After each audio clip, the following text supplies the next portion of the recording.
Smart Bangladesh এবার এক দফা শেখ হাসিনাকে কবরস্থানে পাঠাতে হবে। পালাবো না। কোথায় পালাবো? পালাবো না। প্রয়োজনে ফখরুল সাহেবের বাসায় গিয়ে উঠবো। কি জায়গা দেবেন? না হলে ঠাকুর গায়ের বাড়ি আছে, ওই বাড়িতে গিয়ে উঠবো।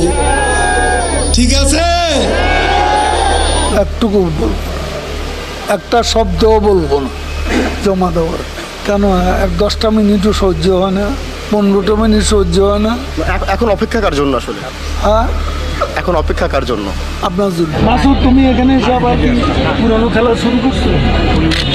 তুমি কি কোনোদিনও ভালো হবে না? ভালো হবে না, তুমি কোনোদিনও ভালো হবে না। 28 থেকে 4 তারিখ কতদিন হলো? কতদিন হলো? 28 তারিখের পর তো শেখ হাসিনা নেই। আরে মির্জা ফখরুল, আরে হায়, টেলিভিশনে দেখলাম খালি দৌড়াচ্ছে, কেউ কেউ টেনে ধরে হরতাল ঘোষণার জন্য। ওদিন বলেছে আমরা নাকি অলিগলি পাবো না, পালাবার পথ পাবো না। এখন কার পালাবার পথ নেই? গয়েশ্বর বাবু ডিবি অফিসে গিয়ে কোরাল মাছ খাইলেন, ভালো তো। গয়েশ্বর বাবু কই? আর 27 নয়, আর 10 দফা নয়, এবার এক দফা শেখ হাসিনাকে কবরস্থানে পাঠাতে হবে। এই এক দফা। এটা কি আপনারা শুনেছিলেন? আজ তাই বলতে চাই, ফখরুলের মনেও সেই কথা। শেখ হাসিনা ভাগ্যবতী, হ্যাঁ, আল্লাহর ইমানদার বান্দা, এবং সেজন্যই বাংলাদেশ ও 10 নম্বর মহাবিপদ সংকেতের মধ্যে তেমন ক্ষয়ক্ষতি সম্মুখীন হয়। আওয়ামী লীগ কচু পাতার উপর ভোরের শিশির বিন্দু নয়, টোকা লাগলেই পড়ে যাবে। একথা যদি মনে করেন ভুল করছে। দিবা স্বপ্ন, এই প্রশ্নের অনেক জবাব দিয়েছি, তুমি জবাব দাও। অনেকবার বলেছি, আর বলতে কথায় কথা পারো, পরে হেডিং ওটা তারপর দিন তারিখে দিয়েছি কবে সরকারের পতন হবে। দিবা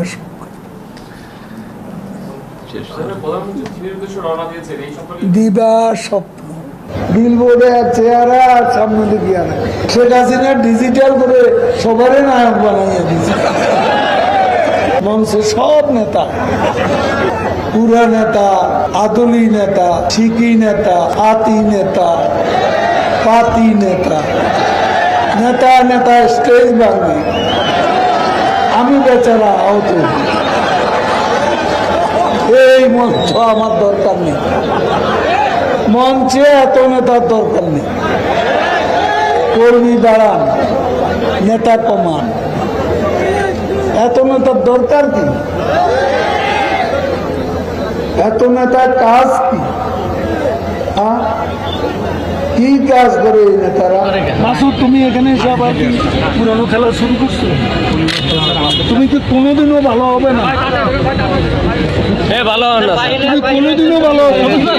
মাননীয় সাধারণ সম্পাদক, আমরা একটু লাইভে ছিলাম, একটু যদি বলতেন যে আপনারা তো এখন নিশ্চয়ই প্রধান নির্বাচন কমিশনের সঙ্গে বৈঠক করবেন, একটু আনুষ্ঠানিকতা যদি একটু বলতেন। একটুকু বলবো, একটা শব্দও বলবো না জমা দেওয়ার। আমরা যে নামটি জানতে পেরেছি সেটি কি আসলে সত্যি কিনা? না, সেটাও বলবো না। কখন আসলে আপনার আনুষ্ঠানিকভাবে বের হওয়ার পরে নিশ্চয়ই বলবেন? কেন 10টা মিনিটও সহ্য হয় না, 15টা মিনিট সহ্য হয় না। এত দিনের অপেক্ষা, একটু ওয়েট করো। এখন অপেক্ষা কার জন্য আসলে? হ্যাঁ, এখন অপেক্ষা কার জন্য? আপনার জন্য। দেশের মানুষ ভালো থাকলে মির্জা ফখরুলের মন খারাপ। জ্বালা হেরে জ্বালা, অন্তরে জ্বালা। পদ্মা সেতু হয়েই গেল, কন্ডবলি টানেল হয়েই গেল, ঢাকা তরুণ প্রজন্মে মেট্রো রেল হয়েই গেল। কত ফ্লাইওভার, কত ওভারপাস, কত আন্ডারপাস, সারা বাংলা ঘুরে দেখুন। ফখরুল সাহেব, জ্বালা, বড় অন্তর জ্বালা।